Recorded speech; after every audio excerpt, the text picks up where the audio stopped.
Dr. Zorba Pastor here with a rapid update on cyclosporiasis.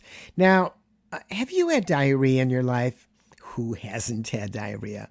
Have you ever had explosive diarrhea? Well, certainly did as an infant, and you probably had it as an adult. We've all had it at one time or another, and nobody loves diarrhea. In fact, we hate it. We do everything we can to keep from getting diarrhea. When I travel in Mexico, I always use hand sanitizer. India, the same thing.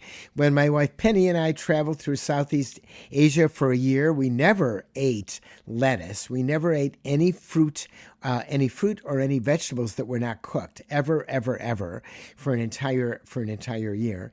And then we took water. We either boiled the water, which we rarely did, but we put iodine in the water. We had iodized water in a canteen for the whole year. Keep in mind, when we traveled, there was no bottled water.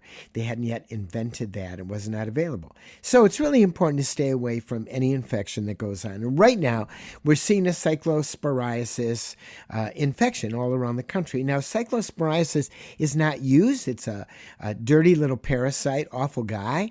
He's been around for a long time, neither male nor female, by the way. When I say guy, it's really neutral.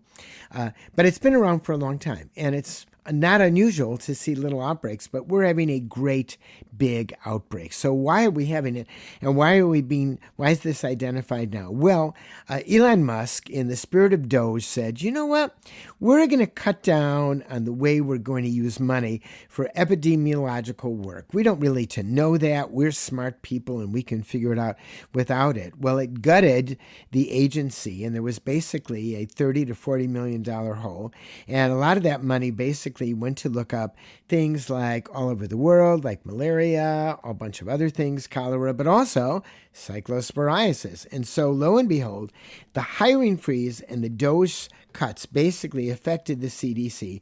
So we didn't know about explosive diarrhea until it kind of was down the road and states started to say, hey, we're seeing a bunch of cyclosporiasis.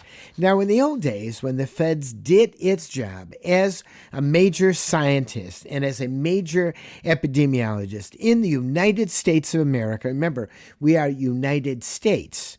States still do a lot of stuff. Individual states, 50 of them. They all have health departments, but the feds would take that information, correlate it together, make a decision, talk about an outbreak sooner, so you could know whether or not you were going to eat lettuce from Taylor Farms or somewhere else, whether or not you were going to wash your lettuce, which may or may not get rid of it. There's a little controversy there.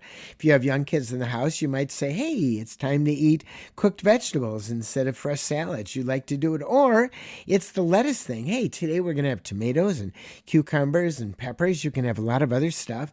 I would stay away from bean sprouts just because they're also very difficult to wash. And for years, people were staying away from there. But take something that you can actually wash easily.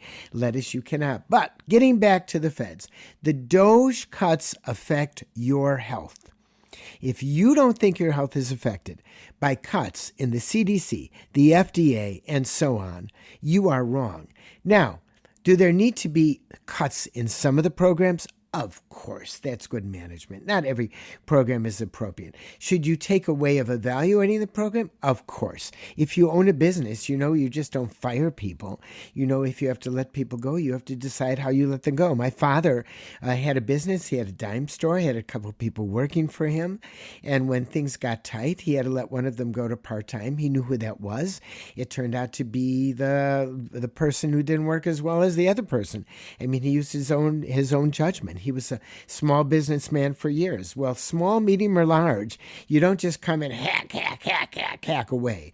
And when it comes to the CDC and it comes to the FDA, this is an assault on science. And I am Dr. Science. I'm for science all the way, epidemiology, so you can keep yourself healthy, your family healthy, your children healthy, and so on. So think about science.